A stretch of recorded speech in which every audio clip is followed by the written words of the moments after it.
mental health. It's a good thing to start the year talking about our mental health. If ang government nato, they have programs that supports mental health. Kita sa isip iglesia ato sang pakadaan o ato sang angay hisgutan ang pagsuporta usab sa gitawag nato nga mental health. Now last week atong nakatunan nga kita gihimo sa Dios as a body, soul, and spirit.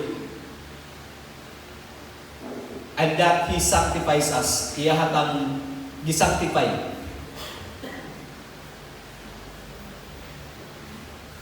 And kanasab nga kamatuoran nga kita iyahang gi-sanctify. Murays ka na o pangutana. Ilabi na ni atong mga tao nga nag-struggle emotionally.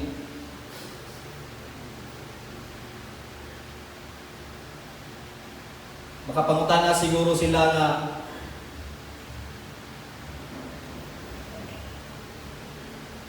kung disanctify ko sa Ginoo, ganong nag-struggle man ko permit. Especially emotionally. And when we talk of emotionally, it will go to our mind. Mo lang, largo na yun na siya sa itong huna-huna. Ganong, mo feeling man ko og emptiness diri nako. Ganong, mubati man kong kaluya. Ganong, mubati man ko nga broken ko inside. And there's this question, am I failing spiritually? Na-fail ba ko spiritually kay ano man, empty ko. Luya ko. Broken ko. Akong pagbati, broken ko. Na-fail ba ko spiritually? Will it affect our spiritual life? Will it affect our connection with God? Muna itong isgutan karon. The title of the message this morning is The Spirit Made Alive. Ang Espiritu na ito nabuhi. Atong tanawon ang stages of life of a Christian before and now. Okay? Muna ang ito ang isgutan karon. Before and now. And our passage is found in Ephesians chapter 2, verses 1 to 7. Nag-ingon ang pulong sa Diyos. Change.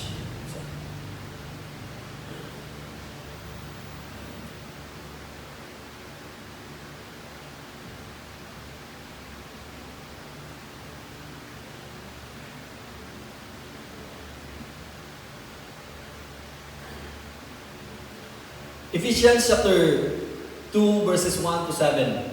Nag-ingon ang pulong sa Diyos. And you were dead in the trespasses and sins in which you once walked, following the course of this world, following the prince of the power of the air, the spirit that is now at work in the sons of disobedience, among whom we all once lived in the passions of our flesh, carrying out the desires of the flesh and the mind, and were by nature children of wrath, like the rest of mankind. But God, being rich in mercy, because of the great love with which He loved us, even when we were dead in our trespasses, made us alive together with Christ. By grace you have been saved. And raised us up with Him and seated us with Him in the heavenly places in Christ Jesus, so that in the coming ages, He might show the immeasurable riches of His grace in kindness toward us in Christ Jesus. Ang Ginoo nagpanalangin ng daan sa iyang ulo. Now,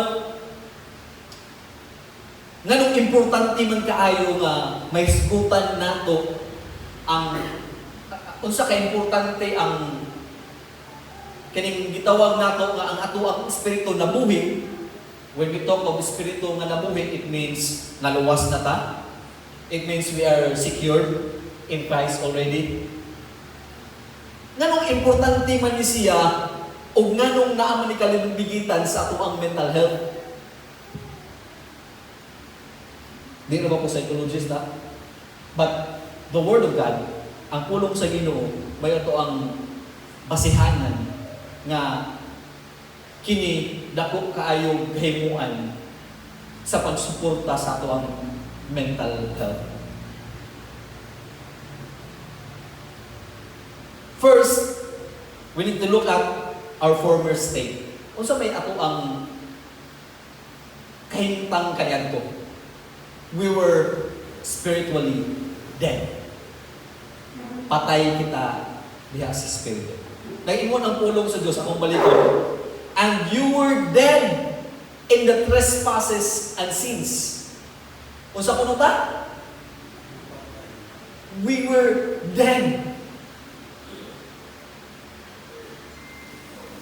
Dili na siya luya. Dili na siya kanang naputol lang isa katiin. Patay yun. And when we talk of dead, wala na tayong mabuhat. Wala tayong mabuhat kay patay man ta. Our spirit is dead. And it happened first during the time of Adam and Eve. Okay? Pag-ingon sa Ginoo nga you be eat everything. Pwede ni mo kanong tanan. Pero gawas anang isa ka bunga sa kahoy, sa kahibalo, sa dautan ug maayo. And gikaon yun nila. Pagkaon nila, matod pa sa sugo, kung kaunon nimo sa kuno, mamatay ka gayon. Ang question, namatay ba sila? Si Adam and Eve, namatay ba? Wala. Tungod kay pag-ingon sa Ginoo nga, mamatay ka gayon, He's talking about our spiritual. That's why, in Ephesians chapter 2, verse 1, ingon siya diha nga, and you were dead in the trespasses and sins. Patay ta spiritually. Wala na tayong mahimo. Okay? When we say trespasses, here's the borderline of God. We jump. Ni atong oy dire ra katama na ni jump kita for trespasses. Ang sins, mao ni say dapat nimong ikon. Uy, wala ka kaigo. Mao na sins. Kay base ko mo question ta, unsa ni kalhian sa trespasses o sins? Again, ang trespasses kanang ni trespass ka. Oh, mo na siya. Ning kuan ka sa boundary sa Ginoo. Dili nakataman, pero ni adto gihapon ka. Mo na siya trespasses. Kung may utang sins, mura na siya og kanang archery ba? Nga dapat maigong na nimong lingin. Wala na nimo na igo. Mo na siya sins. Okay? This is our former state. Una, isa-isaho na to. Dead in the trespasses and sins. Following the course of this world. Nagsunod sa kalibutan. Following the prince of the power of the air. Satan.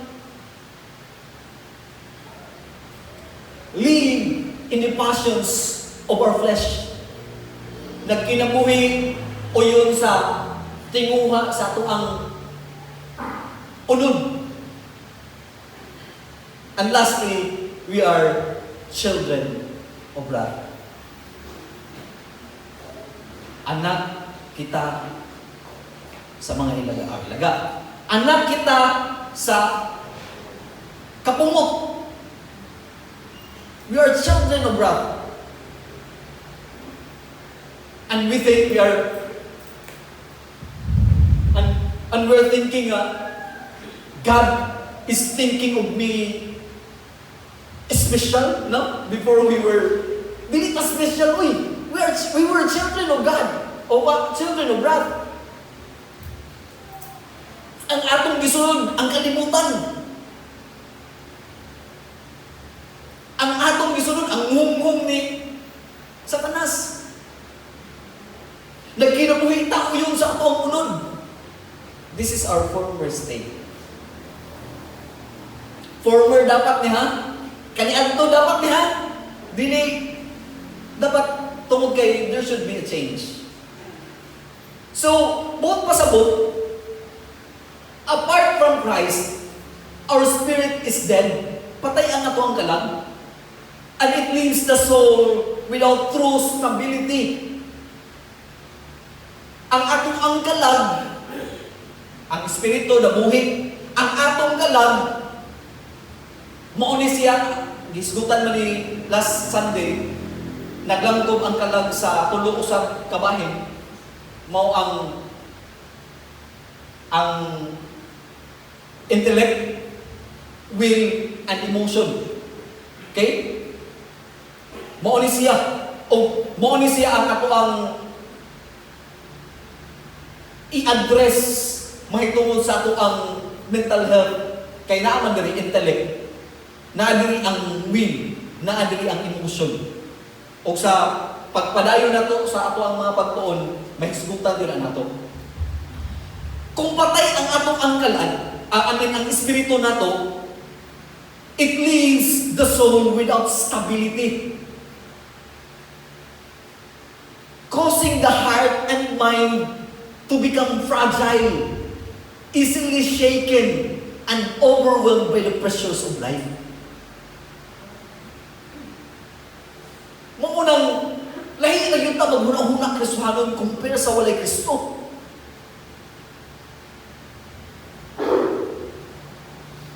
Dali na kayo ma-overwhelm sa pressure sa kalimutan. Pressure sa kinabuhi. Munang, gamay lang nga problema, tanawa, pangutan sila. Kung sa kay usual nga, panulungan nila sa dihan nga sila problema, katong mga dili Kristohanon.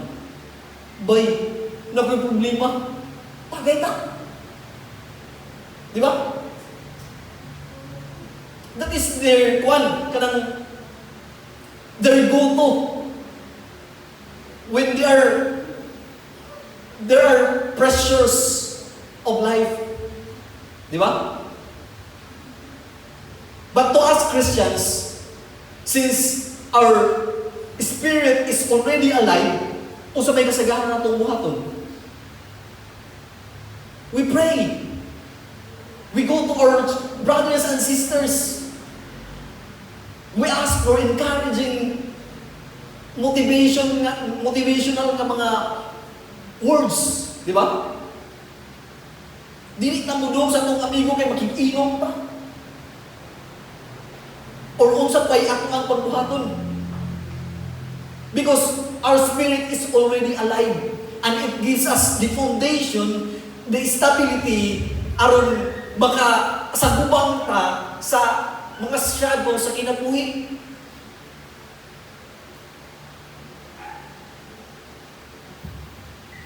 That's why, ingani ka-importante, sa una pa lang sa atong series, sa atong study about mental health, naghisgot na tadaan nga ang atong spirito nabuhi na. O ka na nga kamatuoran, naghatag ka na natong kalig-on, seguridad, nga masagubang yun nato ang ato ang mga panghuna-huna nga walang magaling na kitabo. Di ba? Kaya mao man when we talk of our mental health, grabe man ta ka-advance. Advance man ta una-una. Di ba? Anxiety, mao dayon na. post dayon anak kuan na ba ron, mag-note na ba ron, notes na ba, nanana sa kuan, notes dayon nga, anxiety attacks. Oh, di ba? Mangyayari na dayon. Well, that is that, dili na siya, kanang kuan ha, lalim. Because anxiety will really attack. And it will tell you nga, you will be a failure in the future. It will tell you nga, dili na ni mo kaya. Maglisod ka. But, since that is our former state, mo man ay say, ato ang kaniadto nga status sa kinabuhi. We were dead. And with all of this, patay ta. Nagsunod ta sa kalimutan. Nagsunod ta sa gahong ni Satanas. We are living in the passions of our flesh. Nagkinabuhi ta ko yun sa ato ang unod. Muna siya. When we talk of unod, muna, inong perke ang panulungan na problema. Unod man na. Unod nun man na kayo. We are living in the passions of the world. We were children of wrath, but the good thing is, there is this divine intervention. In verse 4, ningon siya, but God. Sa verse 4, apan ang Diyos, being rich in mercy, because of the great love with which He loved us, even when we were dead in our trespasses, made us alive together with Christ. By grace you have been saved. So, the turning point of the passage, mo ni kita sa una, apan karon, but God being rich in mercy, while we were still dead, unable to improve, unable to respond or stabilize ourselves, God acted. Again, God acted, making us alive together with Christ purely by grace. So, bukasabot, salvation does not begin with self-awareness, with self-esteem, or emotional stability. Salvation does not begin with moral improvement. Maayo naman ko. Luwas na ko. It does not begin with positive thinking. But it says there, but God. It is God. It starts with God. Ang kaluwasan nato, wala nagsugod sa tuwa. Kuno yung nagsugod sa Diyos. Being rich in mercy. Kita mo, naman ta, kaluyan sa kanakong karon, di ba? Pero sunod ha. But if you look up there, the mercy of God is rich. Magpasabot, naghingapin, grabe ang kaluoy sa Ginoo diri nato. If you look at the continuation of the verse, because of the great love,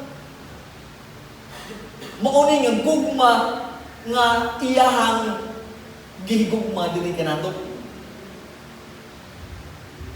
Diba? And this is when we were still dead. When we were still children of God. When we were still following the course of this world.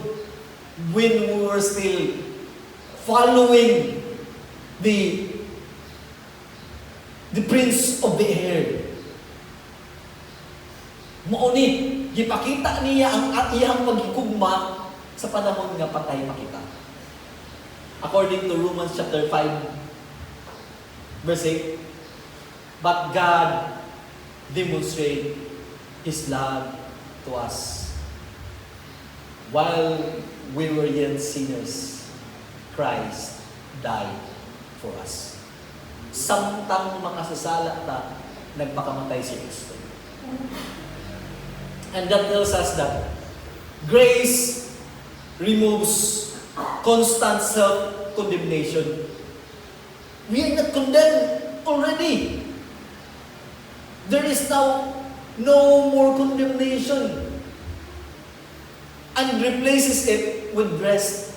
Baka pahulay na ta. Knowing nga, dili na tahukman sa Ginoo. Allowing believers to face emotional struggles. Honesty without panic or shame. You know what I mean? Without panic or shame. Struggles honestly. Okay? Tingnan naman. Sa panahon nga nidamot ta kang Kristo, sa panahon nga naluwas ta, sa panahon nga nabuhi ng atong Espiritu, wala ang atong problema. Di ba? Dagan mga ganing Kristohanon nga, Lord, abay ko pagbili ko nimo. Diyan, hindi ko nimo masandan. Tungkol kay dili mo wala ang atong problema sa dihang naluwas ta. Dili mo wala ang atong problema sa dihang nabuhi ang atong Espiritu. Naagi hapon. But the truth that we are already saved gives us the strength to face emotional struggles. Luwas na bitaw ko, diri ra ni sa kalimutan ng mga problema.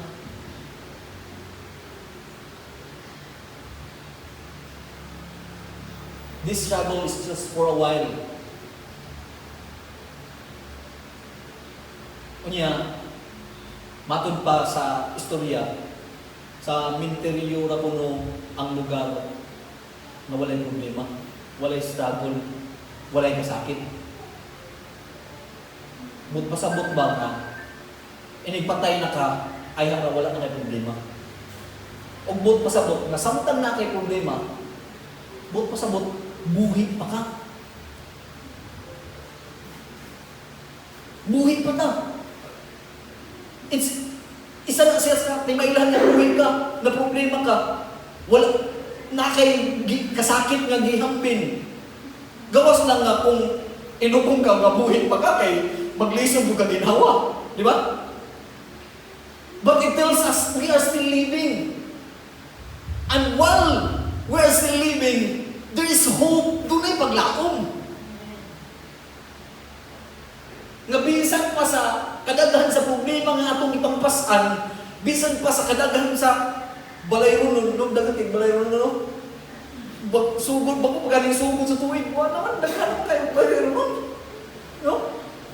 Starting the year with bills, ha? Di ba kay kung may pag-abot sa ka ng GCash loan, sindan na yung bayarin na yung utang, di ba? No. Bisan pa anang mga utanga, tungod kay ang kamatuuran nga, secure ta, diha sa Ginoo, maghatag ni natong kusog, nga atong matubang ang matag adlaw. Look at Paul. Si Pablo, kani atong mga problema, wala kani sa iyang problema nga giatubang. Grabe, if you read Corinthians, iyang giatubang samtang nangalagad siya sa Ginoo. Kuha na yun, life and death, between life and death na yun. Gikulanta, samtang naglawig siya barko, naguba yung barko, nangalunod sila, bunal-bunalan pa siya. That is Paul's life. But if you look at Philippians chapter 4 verse 13, kung sabi niya giyon, I can do all things. Di ba? Mahimo niya ang tanan. Because nga naman, kay si Kristo naglingkod man niya. And the same way, the same truth na gisulti ni Pablo, mausap diri ka nato. Gabisan pa sa problema ni kalibutan na, bisan pa sa problema nga ato ang gatubang matag adlaw, si Kristo nga naghatag og kusog kanato matag adlaw aron mahimo nato ang pagtubang nining mga butana. So it starts from Christ. Nabuhi ang ato ang Espiritu. So,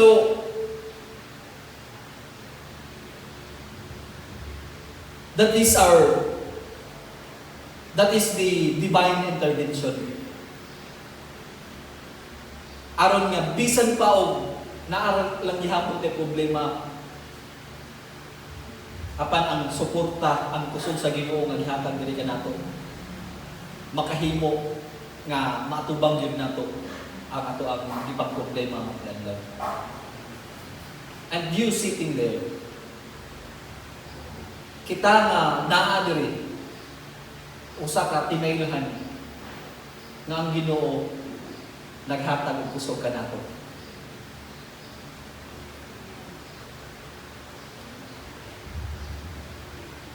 Ang our present position. Ano may present position nato? Ang atong position karon. According to verse 6 and 7 ino siya.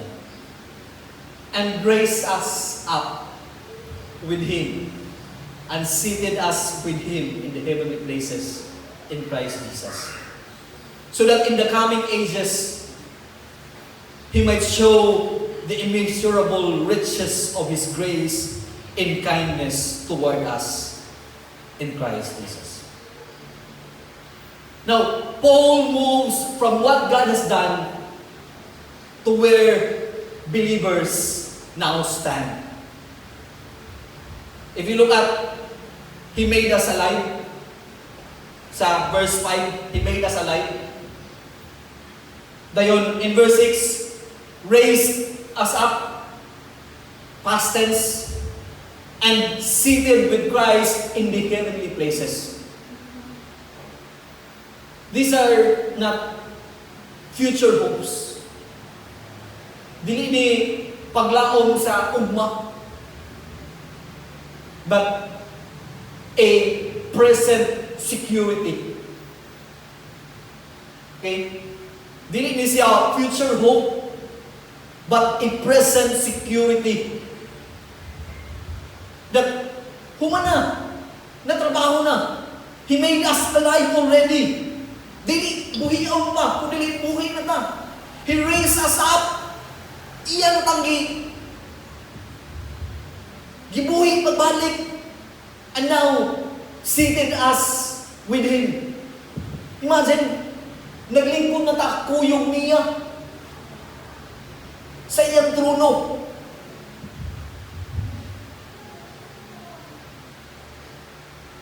And that is a present security.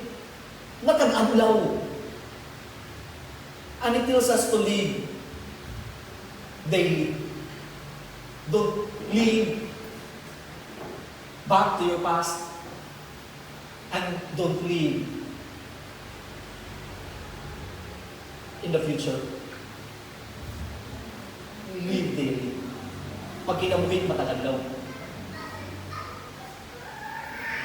Kaya nga naman, kung magkinabuhi ta sa ito ang kagahapon, pinili naman nato hinumduman tong mga sayop na itong nahimo, may naman ta, may palagi. Diba? Magsige naman tayo nga, may palagi. Ang awa ka lagi, pastilan ko diba? Magkinabuhi ta sa itong kagahapon.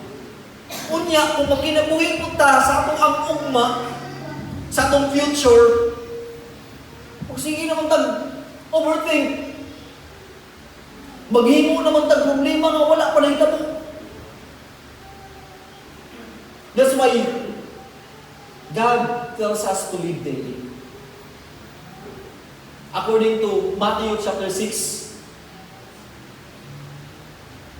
but seek ye first the kingdom of God and His righteousness, and all these things will be added.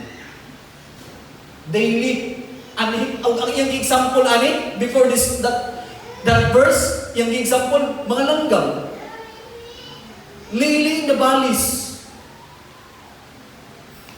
Wala man yung taon ang mga langgam, wala man nagpundong pagkaon.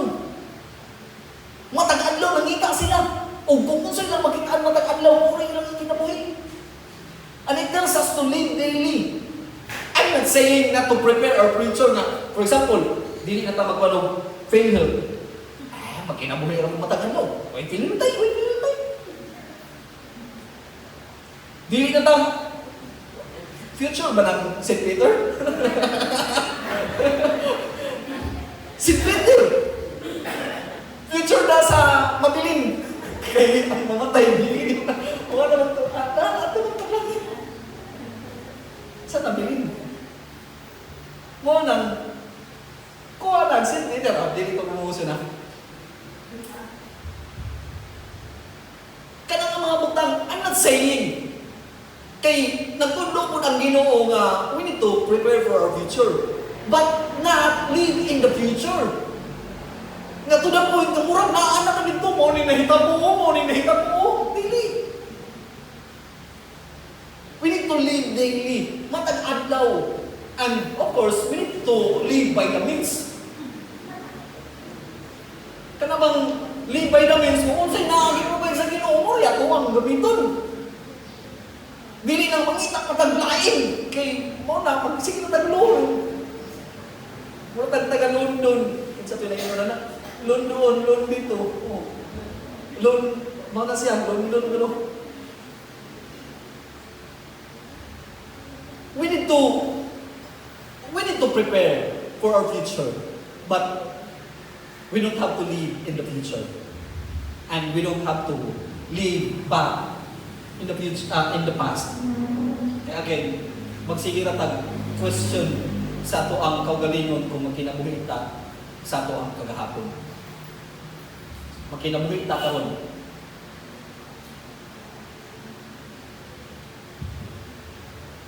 So, because we are securely united to Christ, tungod kay nahiusa ta diha ang Kristo, our emotional struggles do not threaten our identity.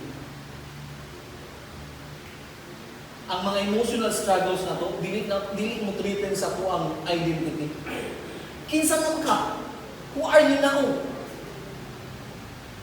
Dili na ko children of God. I am children of God.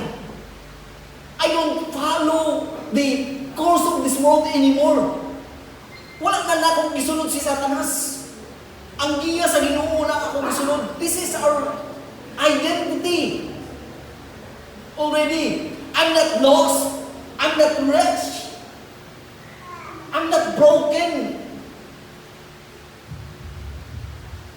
Di ba, kanta na to, katong, thank you Jesus for the blood. Nilot kayo ito nga, I was thinking nga, mo ay nindot nga, response ani. Yes, we were rich, we were lost, we were blind, we were dead. But that was us. That is not us anymore. Dili na kita. We were found already. Dili na ta broken. We were not already in chains. Buhay na ta.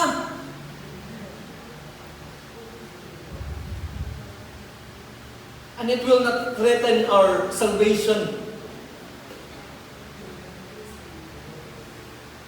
Kaya nga naman, daghan kayo katuluanan karon mahitungod sa salvation that if you are doing wrong, kung nakasala ka, wala, nawala ang imuhang kaluwasan. Di ba? Na may katuluanan nga na, hala ka, nabuhat ni mo. Hala ka, pakayo pa sa ino sa Ginoo, maluwas ka balik.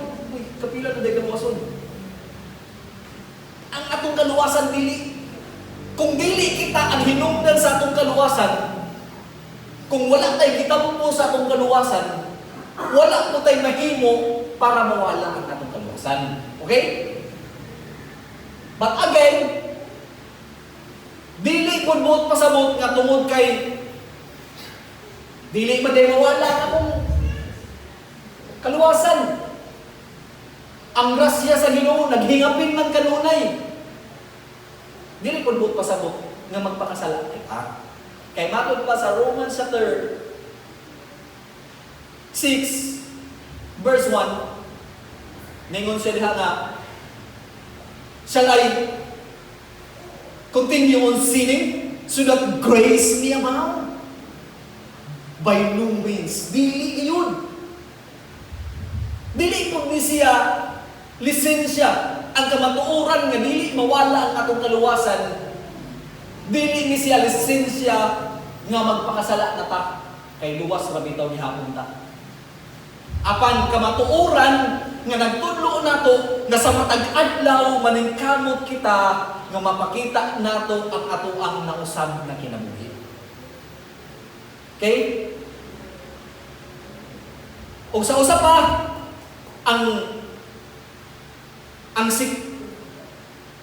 because we are securely united to Christ, our emotional struggles do not threaten our identity, our salvation, or God's ongoing work in us. Katong gitawag na itong sanctification, mo ito yung ongoing work sa Ginoo din nato. Matag adlaw, God is transforming us into His likeness. Matag adlaw, iya nang gi-transform. So mga transformers na ta. Lahit punta ka diyan to. Lahit na punta ka. God is changing us every day. Tungod sa iyang gibuhat diri sa ato ang tagsa-tagsa kinabuhi. So, even seasons of weakness becomes part of God's display. God's grace, the grace display. So, bisan pa sa panahon nga luya, na atay mga struggles, na atay mga kasakit, nahimo na siyang parte sa pagpakita sa Ginoo sa iyang grasya diri kanato.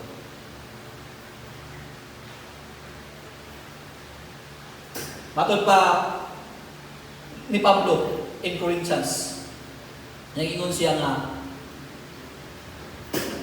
enough na ang iyang grace. For when He is weak, I am strong. Matod pa ni Pablo. Kaya nga naman, because when there's no weakness in us, there's no need for the grace of God. But since we are weak, we acknowledge we need the grace of God. Pero kung hambugero ka, mapatastot ka sa itong kagalingon nga, kaya din ako, ligon ko, mabuhat din akong tanan, bright ko, kwartaan ko, then where's the grace of God there? Hindi na nato ma-acknowledge ang grasya sa Ginoo. But since luya man ta, wala man tayo kwarta, daghan man tayong problema, there we need the grace of God daily, matag adlaw. So, our former state, the intervention of God, and our present position. We are secure in Christ, and it gives us the security nga mahimo while we are still living, mahimo nato ang pagkatubang sa matag adlaw, and at the same time looking forward to what God sa iyang pagbalik ato nang ikinabuhi kini eternity dito sa langit, to give us the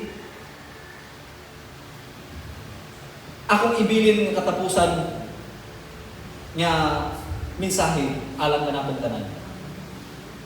We have been made alive with Christ. nabuhi na ta, diha kang Kristo. And that new life, secured by grace and united with Him.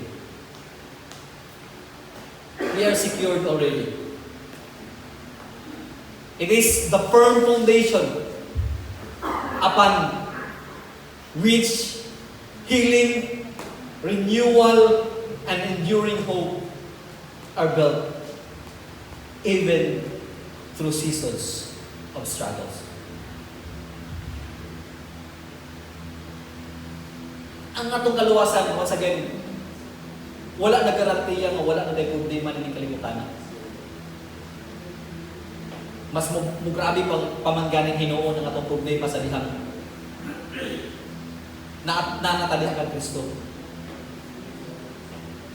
Ang atong mga amigo, kaniadto dili na nato amigo karon kay lahi na kunutan pagtuo. Ang mga tao nga nasa atong palibot lutusog ta. Madungagan gani natong problema. But the truth of our salvation gives us the strength, the foundation, the stability. Nga mahimo nato ang atubang sa matag struggles matag adlaw.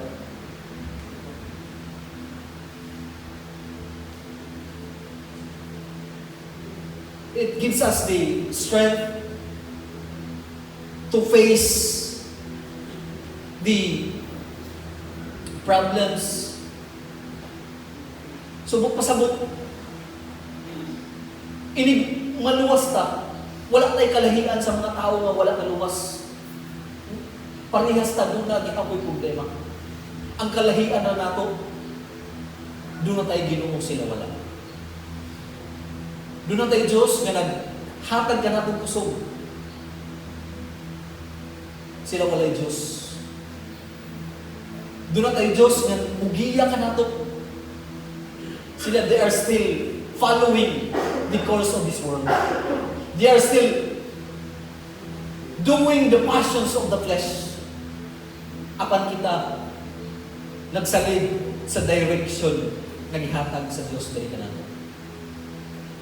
And that is the difference we have with the people who doesn't have Christ.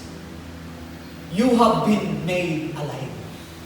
And it is the foundation, it is the strength, it gives us the stability in order for us to face daily struggles. May punto na